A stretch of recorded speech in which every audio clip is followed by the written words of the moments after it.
Mahabub Nagar దోమల్పెంట SLBC tunnel వద్ద సహాయ చర్యలు 29వ రోజు కొనసాగుతున్నాయి.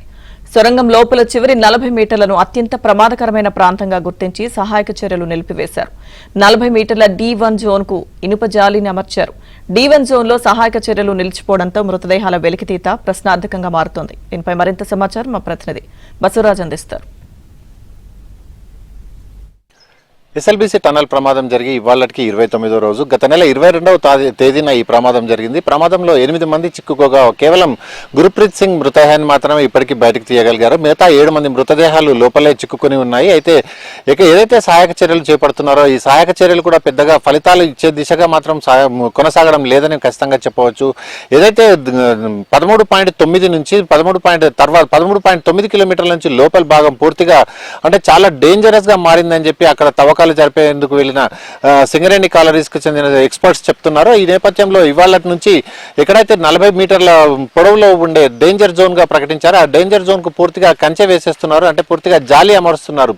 అంటే జాలి నుంచి లోపలికి ఎలాంటి సహాయక చర్యలు చేపట్టే అవకాశం ఉండదు. ఒకవేళ సహాయక చర్యలు చేపట్టినా కూడా అక్కడ చాలా ప్రమాదభరితంగా ఉంది. ఏదైతే సిమెంట్ సెగ్మెంట్స్ ఏదైతే ఉన్నాయో అంటే లేయర్ల కోసం వేసిన సిమెంట్ సెగ్మెంట్లు పూర్తిగా కుంగి ఉన్నాయి. ఎప్పుడైనా కూలే ప్రమాదంలో ఉన్నాయి కనుక అక్కడ ఏదైతే సహాయక చర్యలు చేపడతారో అక్కడ సహాయక చర్యలు చేపట్టే వారిపైన ఆ సిమెంట్ సెగ్మెంట్స్ పడే ప్రమాదం ఉందన్న ఉద్దేశంతో పూర్తిగా బ్లాక్ చేసేశారు. అంటే పూర్తిగా ఇవాళ నుంచి పూర్తి అక్కడ ఇనుప కంచె ఏర్పాటు చేశారు. అంటే లోపలికి వెళ్లే పరిస్థితి మాత్రం లేదు.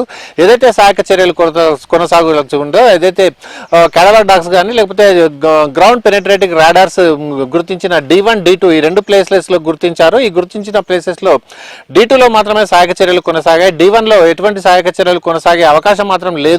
అదే డేంజర్ జోన్ గా ఉంది కనుక ఏదైతే D1 లో చిక్కుకున్న మృతదేహాలు ఉన్నాయో వాటిని వెలికి తీసే అవకాశం మాత్రం ప్రస్తుతానికి కనిపించడం లేదు. ఎందుకంటే అక్కడ డేంజర్ ఉంది. అక్కడ వెళ్తే అంటే వీళ్ళు సహాయక చర్యలకు వెళ్లే వాళ్ళకి కూడా అంటే ప్రాణాపాయ స్థితి ఉండొచ్చు అనే ఉద్దేశంతో అక్కడ పూర్తిగా సహాయక చర్యలు నిలిపివేశారు.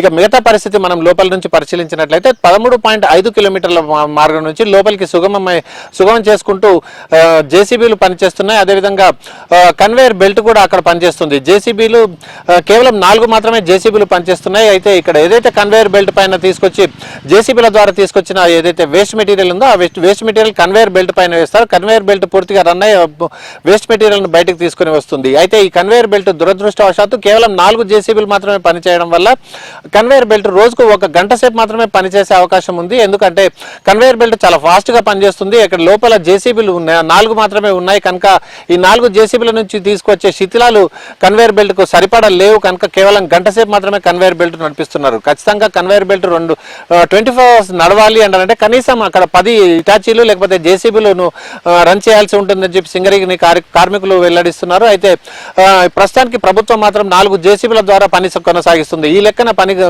చేయాలంటే దాదాపు 300 మీటర్ల ఉండే ఈ డెబ్రిస్ ను పూర్తిగా తీసి బయటకు తొలగించాలంటే చాలా కష్టమైన పనిగా అక్కడ సింగరేణి కార్మికులు చెప్తున్నారు. ఇక్కడ 2 విధాలుగా పనులు కొనసాగుతున్నాయి. సింగరేణి కార్మికులు ఏదైతే డేంజర్ జోన్ ఉందో అంటే D1 జోన్ నుంచి బయట దిక్కు పనులు కొనసాగిస్తున్నారు. అదేవిధంగా ఈ జేసీబీలు కూడా అంటే 13.5 పాయింట్ నుంచి లోపలికి అంటే అభిముఖంగా 2 పనులు కూడా కొనసాగుతున్నాయి. ఈ 2 పనులు కొనసాగిన నేపథ్యంలో ఉన్నా కూడా కేవలం 4 జేసీబీల ద్వారా చేయించడం వల్ల ఇది కష్టతరం అవుతుంది. చాలా డిలే ప్రాసెస్ గా మారుతుంది అని చెప్పి సింగరేణి కార్మికులు ఆవేదన వ్యక్తం చేస్తున్నారు. ఖచ్చితంగా ఇక్కడ 10 జేసీబీలు ఉంటే పని స్పీడ్ గా జరుగుతుందన్న ఉద్దేశం వారి నుంచి వెల్లడవుతుంది.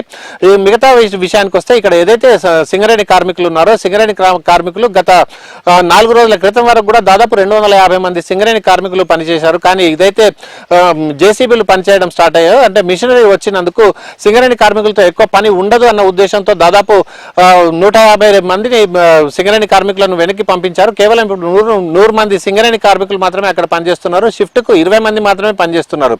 అంటే ఏదైతే సహాయక చర్యలు చేపడుతున్నారో అవి అవసరమైనంత మేరకు సహాయక చర్యలు లేవు. ఖచ్చితంగా అక్కడ 10 జేసీబీలు ఉండాలి. అదేవిధంగా కార్మికుల సంఖ్య కూడా పెంచితే ఏదైతే ఈ D2 వరకు ఉందో D2ను క్లియర్ చేసే అవకాశం ఉంటుంది. D1 లో క్లియర్ చేస్తేనే మృతదేహాలు బయటపడే అవకాశం ఉందని చెప్పి అక్కడ సింగరేణి కార్మికులు కావచ్చు NDRF సిబ్బంది కూడా వెల్లడిస్తున్నారు. ఈ నేపథ్యంలో ప్రభుత్వం ఎలాంటి చర్యలు తీసుకుంటుందో చూడాలి. వీడియో సంతోష్తో బసవరాజ్, ABN ఆంధ్రజ్యోతి, మహబూబ్.